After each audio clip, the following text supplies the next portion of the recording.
разорвало его.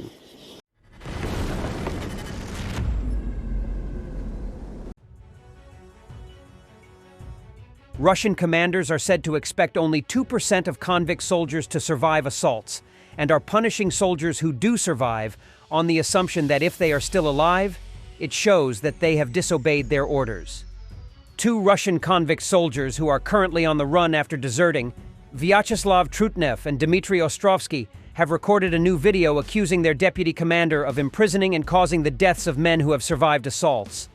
The pair were last seen in a couple of rap videos which they recorded to publicize their complaints against their commander, Prokop. This time they have made allegations about the 109th Regiment's deputy commander, who uses the call sign Caspian. The men say that in July 2024, 15 men in their unit survived an assault and returned to Russian positions, but were lined up by Caspian. They say that he accused them of failing to complete the mission, and the survival rate of convicts supposedly should not exceed 2%. Several of the men were wounded but were not allowed to go to hospital. One of them was recumbent and on a drip, but was forced to stand upright while Caspian shouted at them, "Why the fuck did you come back? You're alive, convicts have only a 2% survival rate, etc., etc." They walked a certain number of meters towards the Ukrainians, as many as they needed. Why he decided that they had not done so is unclear, and in the form of, so to speak, punishment, he decided to throw them into a pit. This is a cellar that closes, likely a zindan. And the wounded? He threw them all in there. They did not feed them in this cellar. They did not give them water. Well, maybe a bottle for how many people there were, that's all. But just so they wouldn't die of thirst, that's all. But they certainly didn't give them food. 3 of the wounded died immediately in the cellar, and the remaining 12 people, some wounded, some intact, he sent to carry out an assault immediately without weapons, without armor, without anything. According to the men, all 12 convicts died in the unarmed assault. They kill their own men. In short, if something goes wrong, people's lives are not valued, in short, Trutnev and Ostrovsky say. The dead were listed as deserters, rather than as missing, presumably to deny their relatives any compensation. They are considered AWOL. With us, until the body is pulled out, we are recorded as AWOL, not even as missing in action. And we have an example of Russian suicide tactics. Everything in this video is remarkable. The road of life, or road of death, as it's called, littered with destroyed Russian equipment, soldiers stripping parts from wrecked vehicles, and the nod to Russian civilians who consider a monthly salary of $2,000 to be huge money.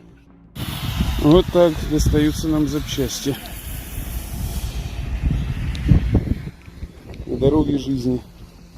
Или смерти, как ее называют. Это мотология наша. Пускай, не знаю. Мотов КамАЗ, конечно же, наша. Не, это наша мотология. Вот, коробка навернулась. Наворачивается, вернее. Пришлось вот с подбитой тачки. Разорвало ее дроном.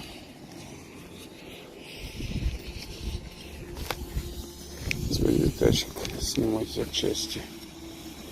Так что все думают, 200 рублей получают вояки. Офигеть. Огромные бабки. Вот так вот рисковать приходится. Кто за эти бабки будет рисковать? According to Russian media, Ukraine managed to destroy yet another Russian air defense radar in occupied Crimea. A Ukrainian drone damaged a Russian radar station in occupied Crimea following an attack on a mobile air defense unit near Olenivka. The air defense in Crimea is systematically destroyed. Is it a prelude to a larger offensive on the south? We will see. Relatively good news from Toretsk. Ukrainian forces managed to retake several positions and push back Russians almost completely from the Zabalka district. And yet another war crime committed by Russians. Russian forces captured and interrogated 4 Ukrainian National Guardsmen near Selidov, Donetsk region, on October 6, 2024, before killing them. The Office of the Prosecutor General of Ukraine has opened a criminal investigation into violations of war laws and intentional murder. After Ukrainian forces regained control of the area, they discovered the bodies of the executed servicemen. The Russians are preparing an offensive on the Zaporizhzhia front between Robotyne and the Dnieper River. The resistance movement announces that the Russian 19th Motorized Rifle Division has created a new evacuation point for the wounded in Myrn. In Pokrovsky, a medical point has been established, and in Novohorivka, a medical stabilization point belonging to the 503rd Medical Company. They simply expect much larger losses than usual. In recent days, the Russians' shelling of the Ukrainian positions has decreased in intensity, which could mean that the attacks could begin at any time with a larger bombardment that they are now building up for. The Russians continue aerial bombing with glide bombs. At least 15 large reconnaissance drones have been fixed over the Zaporizhzhia front, and then mainly between Orychev and the river. Aerial reconnaissance units from the 11th Brigade continue their operations in eastern and southern Ukraine. Recently, they reported damaging or destroying 21 observation posts, including 4 Russians, 2 drones, Supercam and Zastava, 1 mobile power station, and 1 motorcycle.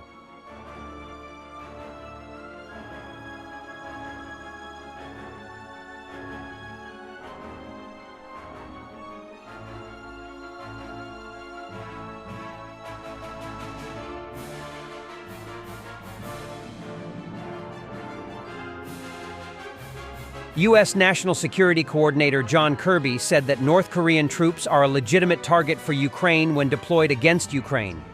But when asked why long-range strikes on Russia's territory aren't approved, his answer was, "We don't know what these guys," referring to the Koreans, "are planning to do."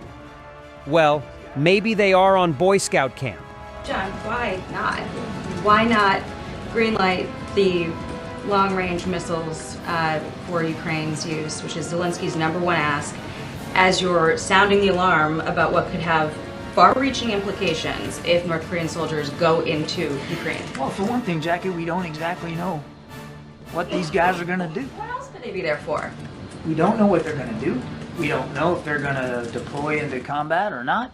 We don't know if they do and what strength. We certainly don't have a sense of what capability they might be able to bring to the field with them. House Intelligence Committee Chair Mike Turner said the U.S. should consider taking direct military action if North Korean troops enter the war in Ukraine, following the revelation that thousands of soldiers from the isolated country are in Russia. Thanks for watching, and don't forget to subscribe. Also, if you want to support Warthog Defense, please become our member and get early access to new videos, exclusive members-only videos, and become administrator in comment section. The membership link is in the description. Every day. We had a guy last week, it's 6 rescues in 6 days. You know, he's doing the job every day.